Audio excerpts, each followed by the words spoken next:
تحریر ہے جو ان کے ہاتھ کی لکھی ہوئی آج تک ان کے تبرکات میں رکھی ہوئی ہے، اس کو ٹیلی کر لیں کہ کیا انہی کی تحریر ہے یا نہیں، وہ موجود ہے۔ انہوں نے جو ان کے بارے میں لکھا ہے کہ وہ ان کے دور میں خلافت کا ظاہر ڈھانچہ رہ گیا، روح ختم ہو گئی، یہ تھوڑا جملہ ہے؟ یہ کیا گستاخی ہے؟ یہ کیا گستاخی ہے؟ یہ تو نہیں ہے میں نے یہ کہا ہے کہ تلک الرسل فضلنا بعضهم علی بعض، اللہ نے بعض رسولوں کو بعض رسولوں پر فضیلت دی ہے، تو بعض صحابہ کو بعض صحابہ پر فضیلت نہیں ہے؟ فاروق اعظم کے سامنے جب حضرت ابو الدرداء یا حضرت ابو ہریرہ وہ حضور کا پیغام لے کر نکلے کہ جس نے من قال لا الہ الا اللہ دخل الجنہ، جس نے لا الہ الا اللہ کہا وہ جنتی ہے، تو اگرچہ اس نے زنا کیا، اگرچہ اس نے چوری کی، پھر بھی جنتی ہے۔ 3 دفعہ آپ نے فرمایا اگر اس پر پکا ہے تو وہ جنتی ہے، چاہے اس نے یہ بھی کیا پھر بھی۔ تو باہر نکلے تو آگے سے فاروق اعظم، انہوں نے کہا جناب حضور سے کہ میری تو کوئی مانے گا نہیں، حضور نے فرمایا کہ میرے جوتے لے جا، نشانی کے طور پر سر پہ رکھ لیے انہوں نے، ہیں جی۔ تو حضرت فاروق اعظم راستے میں ملے تو کیوں؟ انہوں نے کہا حضور نے فرما دیا جس نے لا الہ الا اللہ کہا وہ جنتی ہے، چاہے اس نے جو کچھ بھی کیا۔ حضرت عمر نے ایک تھپڑ دیا، انہوں نے کہا واپس چلو۔ وہ کہنے لگے کہ میں نے تو حضور کی نشانی اٹھائی ہوئی ہے کہ آپ نے فرمایا ہے کہ تم نے۔ انہوں نے کہا حضور کے پاس گئے، انہوں نے کہا یا رسول اللہ آپ نے یہ فرمایا ہے جس طرح یہ نکل رہا ہے اور لوگوں کو بتانے کے لیے، اگر یہ جناب لا الہ الا اللہ کہنے اس کے بعد زنا، بدکاری، شراب نوشی، جو فحاشی اور بدکاری انسان، اگر اس کے لیے آپ اللہ کی رحمت کی اتنی وسعت آپ بیان کر رہے ہیں تو پھر یہ شریعت نافذ کرنے کی کیا ضرورت ہے؟ دیکھیں صاحب الرائے کہ فاروق اعظم کا وہ مقام ہے کہ ادھر زبان سے نکلی ادھر قبول ہوئی، ادھر رائے دی تو ادھر قرآن کی صورت میں وہ آیت آ گئی۔ فاروق اعظم کی بات پر اللہ نے کہا یہ ٹھیک کہہ رہے ہیں، یہ وہ درجہ ہے فاروق اعظم کی اصابت رائے کا، اتنا مصیب الرائے ہے۔ تو حضور نے فرمایا ٹھیک ہے فاروق تو ٹھیک کہہ رہا ہے، تو اس پر وہ قائم رہا اور اس پر مرا، اس کے بعد وہ جنت میں جائے گا۔ پھر آپ نے اضافے کیے، یہ نہیں ہے کہ تم اعلان کرتے پھرو کہ جاؤ جو مرضی کرو، صرف لا الہ الا اللہ پڑھ لو تو بس جنتی ہو، جو برے عمل کرو کرتے رہو۔ تو حضور نے تو فاروق اعظم نے جو صحابہ ان سے ڈرتے تھے، کئی صحابہ کو آپ مارتے تھے، جھڑکتے تھے، درے لگاتے تھے، تو ان کا مقام تھا نا، صحابی تو دونوں تھے، نبی تو نہیں تھے، دونوں صحابی تھے، خواجہ تاش تھے، دونوں غلام تھے، آقا ایک تھا غلام کئی تھے، لیکن جو علمی مقام ان کو حاصل تھا اور جو ہیبت حاصل اللہ نے عطا فرمائی تھی، اس کا وہ مقام تھا کہ سب صحابہ ان کی عظمت کو مانتے تھے، حضور بھی ان کی بات کو سن کر ان کے مشورے پر آپ عمل فرماتے تھے۔ تو اس میں ان کی کوئی گستاخی تو نہیں ہوگی کہ انہوں نے یہ کیوں کیا؟ تو یہ بات نہیں ہوتی، صرف بات یہ ہوتی ہے اچھا مثلا ان کے لیے جناب معاویہ کے لیے حضرت فاروق اعظم فرمایا کرتے تھے کہ یہ اس امت کا قیصر ہے،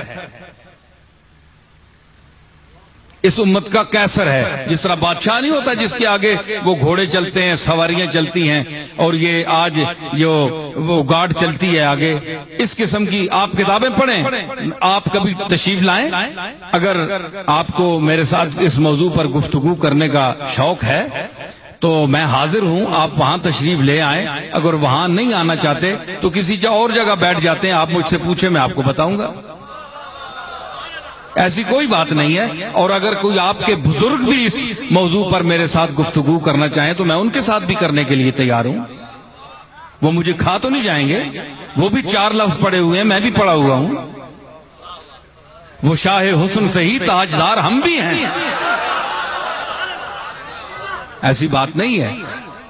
تو یہ کئی لوگوں نے اہل بیت کا ٹھیکہ اٹھایا ہوا ہے، کئی لوگوں نے صحابہ کا ٹھیکہ لیا ہوا ہے.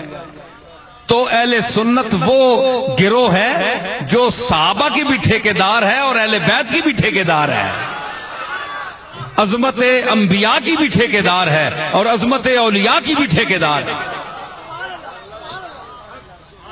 تو آپ یہ چیز کریں. تو پیر میر علی شاہ صاحب نے پہلے جو لکھا ہے وہ آپ تصفیہ بین سنی و شیعہ پڑھیں، اور آپ کا اگر کوئی بڑا صاحب علم، بڑی شخصیت آپ کے پاس بھی اگر موجود ہو، اگر اس کے پیچھے کسی اور شخصیت کا جس پر آپ کو ناز ہو کہ اس کے سامنے کوئی بول نہیں سکتا،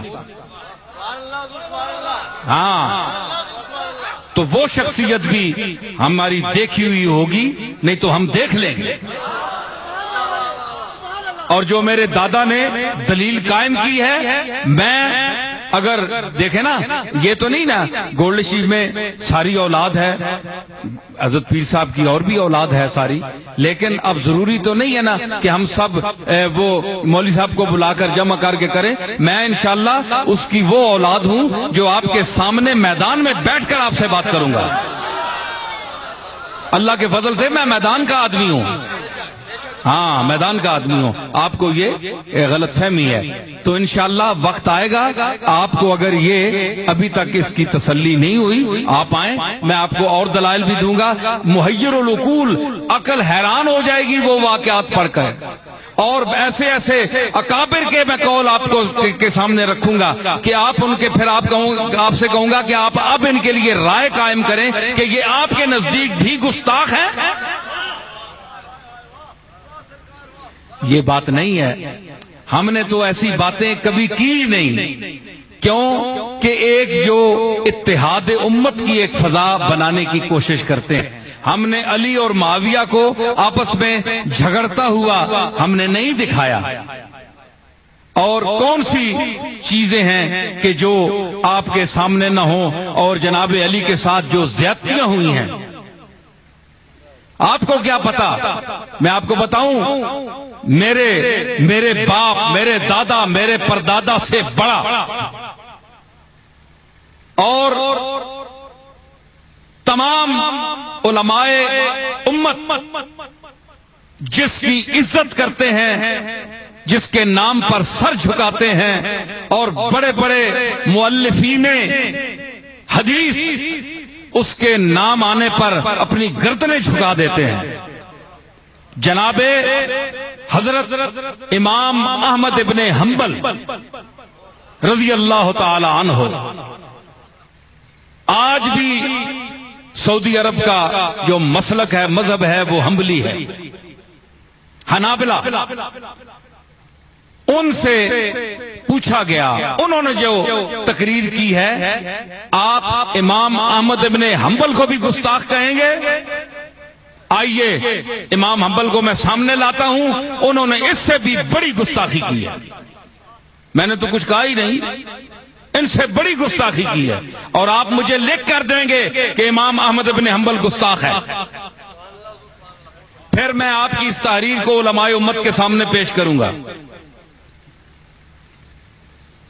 یہ آپ آئیں گے تو آپ کے علم دائرہ بڑا بھی، مطالعہ بہت کم ہے. آپ آئیں، آپ نہیں بتا سکتے کہ انہوں نے کیا لکھا. میں اس مجمع میں وہ تفصیل نہیں بتانا چاہتا، میں اشارہ دینا چاہتا ہوں کہ ایک کتاب حضرت امام احمد ابن حنبل کے سامنے پیش کی گئی.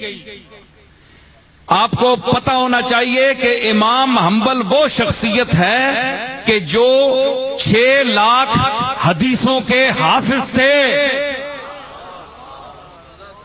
2 لاکھ موضوع حدیثیں ان کو یاد تھی، جعلی حدیثیں جو لوگ بنا لیتے تھے، وہ بھی امام احمد ابن حنبل نے یاد کی تاکہ پتہ چلے کہ یہ جعلی حدیث ہے یا اصلی ہے. اتنے بلا کا، حافظے کا آدمی، اور جس کا مقلد پیران پیر حضرت غوث پاک عبد القادر جیلانی بھی اس کا مقلد ہے. ان کے سامنے ایک کتاب پیش کی گئی جس میں بنو امیہ کے لیے بڑے اچھے الفاظ حدیث کے نقل کیے گئے، کچھ دعائیں کی گئیں، کچھ ان کے لیے فضائل بیان کیے گئے. تو ان کے صاحبزادے عبداللہ نے جب ان کے سامنے یہ کتاب المروانیہ اس کا نام تھا وہ پیش کی، تو انہوں نے اپنی گردن مبارک، حضرت امام احمد بن حنبل کی اس وقت 80-82 سال کی عمر تھی، تو لکھ لکھ کر ان کے گھٹنے جو ہیں وہ سر کے اوپر ہو گئے تھے. پھر جو وہ خلق قرآن کے سلسلے میں جو عذاب جھیلتے رہے، بادشاہ ایک وقت کے ساتھ ٹکر لی. آج کل تو 2 دن کوئی اندر ہو جائے، تیسرے دن ضمانت کہتے ہیں. لوگوں اخبار میں آ جاتا ہے کہ جناب فلاں صاحب نے نکلے تھے حضور کی ناموس کی ریلی لے کر سیدھے انہوں نے اندر کر دیا، جاؤ اندر کر دیا. 5ویں دن جناب اندر سے اخباروں میں آ گیا فلاں صاحب ریلی لے کر گئے. جناب پولیس کے سامنے اپنے ہاتھ پیش کیے، ہتھکڑیاں لگاؤ، اور اندر سے سفارش کر کے، منتیں کر کے، جوتوں میں پڑھ کے کہا جناب میری ضمانت لے لیں، مہربانی فرمائے مجھے رہا کر دیں. تو یہ شوشہ والی حب رسول نہیں تھی ان میں، شوشہ والی حب رسول نہیں تھی. بوڑھا آدمی امام احمد بن حنبل، آؤں گا میں اس بات پر. تمہیں آج بھی مولوی ہیں، آج بھی پیر ہیں، آج بھی بڑے مشائخ ہیں، آج بھی بڑے بڑے علامے ہیں. کوئی پیر امام احمد بن حنبل کی جوتوں کی دھول تک بھی نہیں پہنچ سکتا، نہ کوئی عالم دین پہنچ سکتا.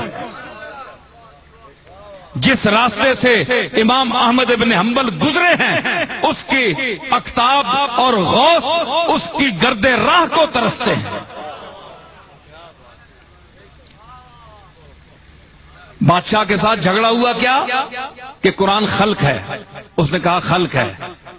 آپ نے فرمایا خلق اللہ کی صفت ہے، کیونکہ مخلوق حادث ہے، قرآن حادث نہیں ہے. اس پر جھگڑا ہوا، بڑی لمبی بحث ہے. خیر اس نے کوڑے مارے، بوڑھا آدمی 80 سال کا. تو آپ پڑھیں وہ دردناک قصہ جو مرتے دم تک امام احمد بن حنبل کے ساتھ، اس بوڑھے انسان کے ساتھ جو اس نے سلوک کیا. رسے ڈال کر بچوں کے سپرد، نوجوانوں کے سپرد، جن سے شیطان بھی پناہ مانگتا ہے، ان کے سپرد کر دیا جاتا تھا امام حنبل کو. وہ گھسیٹتے تھے بغداد کی سڑکوں میں. اور اس کے پیچھے کون چلنے والا ہے جی؟ غوث پاک. اس کا مقتدی کون ہے؟ اس کی فقہ کا مقلد کون ہے؟ شیخ عبد القادر جیلانی جیسا شخص. اور امام کی یہ حالت ہے کہ گھسیٹ رہے ہیں اسے. تو فرما رہے ہیں، کوڑے مار رہے ہیں. ساتھ پولیس والے کہتے ہیں کہ کہو کہ قرآن اللہ کی مخلوق ہے، خلق ہے. اس نے کہا نہیں، اللہ کی صفت ہے، اس پر قرآن یا حدیث سے کوئی ثبوت لاؤ تو مانوں گا، نہیں تو نہیں مانتا. گھسیٹ کر دربار میں 2 درے لگتے. تو ائمہ لکھتے ہیں کہ اتنے زور کا وہ درہ مارتا تھا کہ اگر وہ ہاتھی پر لگتا تو ہاتھی بھی کانپ جاتا. وہ بوڑھا انسان 80 سال کی عمر میں وہ درے کھاتا رہا کتنا عرصہ.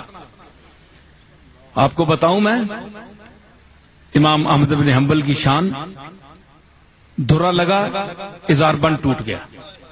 دربار میں کھڑے ہیں،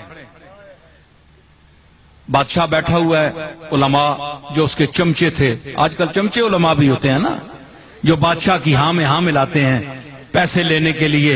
یہ جس کو کہتے ہیں دین فروش، دین بیچنے والے ملا بیٹھے تھے جو اس کی ہاں میں ہاں ملا رہے تھے. امام احمد بن حنبل کو جب کوڑا برسایا گیا تو آپ کا ازار بند ٹوٹ گیا. ہاتھ بندھے ہوئے تھے آپ کے پیچھے، ہاتھ بندھے ہوئے تھے. تو بوڑھے نے آنکھ اٹھائی، آسمان کی طرف دیکھا، کہنے لگا کہ میرے مالک، میں تیرے قرآن کو تیری صفت بتا رہا ہوں اور یہ مخلوق خلق بتا رہے ہیں، تو میں تیری قرآن کی وہ شان بیان کر رہا ہوں جو ہے، تو مجھے بھرے دربار میں ننگا کر رہا ہے. تو وہ آپ کا جو پاجامہ تھا وہ بس گرنے والا تھا، ٹوٹ گیا تھا.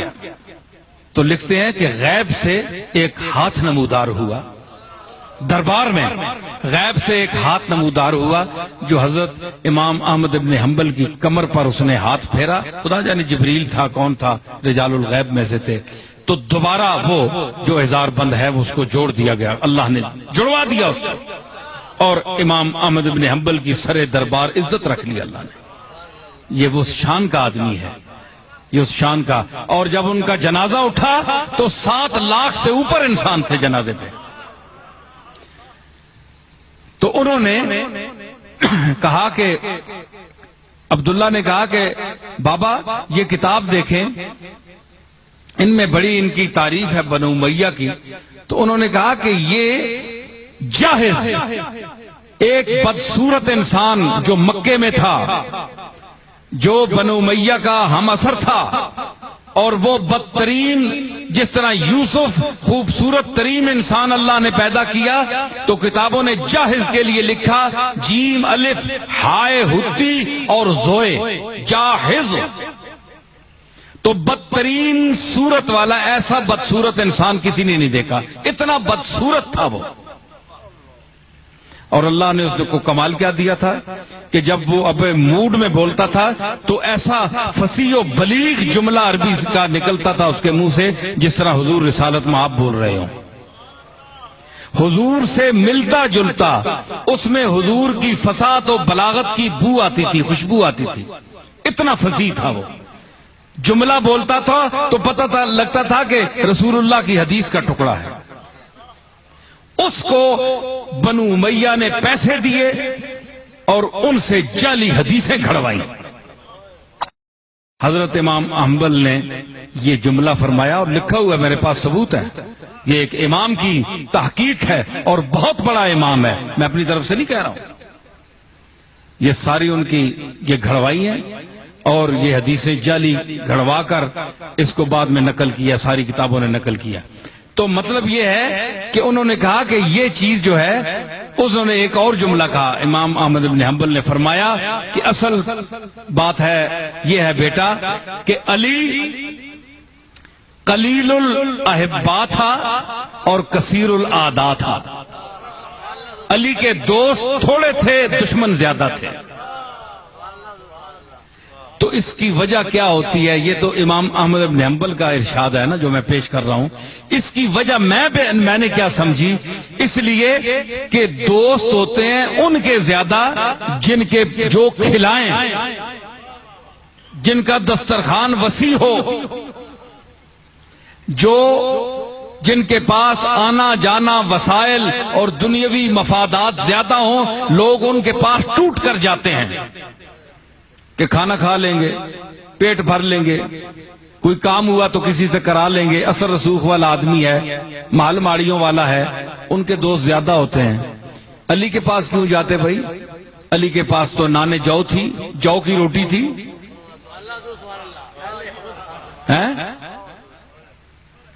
علی کے پاس جو کی روٹی, اور ان کے دسترخوان پر اگر جو کی روٹی بھی رکھی ہو تو سائل آواز دے تو وَيُطْعِمُونَ الطَّعَامَ عَلَىٰ حُبِّهِ مِسْكِينًا وَيَتِيمًا وَأَسِيرًا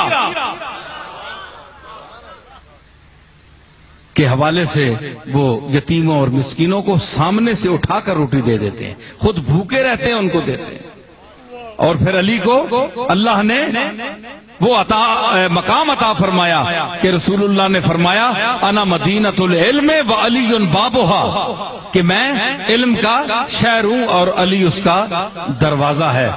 تو علی کو دروازہ فرمایا.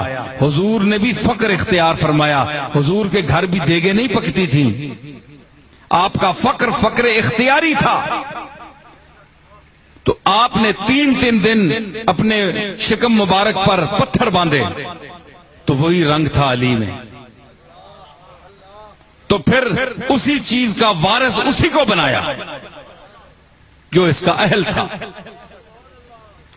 تو یہ چیزیں جو ہیں ان کے پاس آپ آئیں, دیکھیں, کسی صاحب کو کوئی سوال ہو, کوئی تکلیف ہو تو تشریف لائیں, ہم حاضر ہیں, کہیں بیٹھ کر بات کر سکتے ہیں. میں اس کے علاوہ اور بہت سی چیزیں پیش کر سکتا ہوں.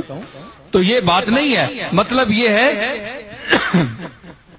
کہ آج ہم اپنے گھر آپ سب ہم جس چیز کی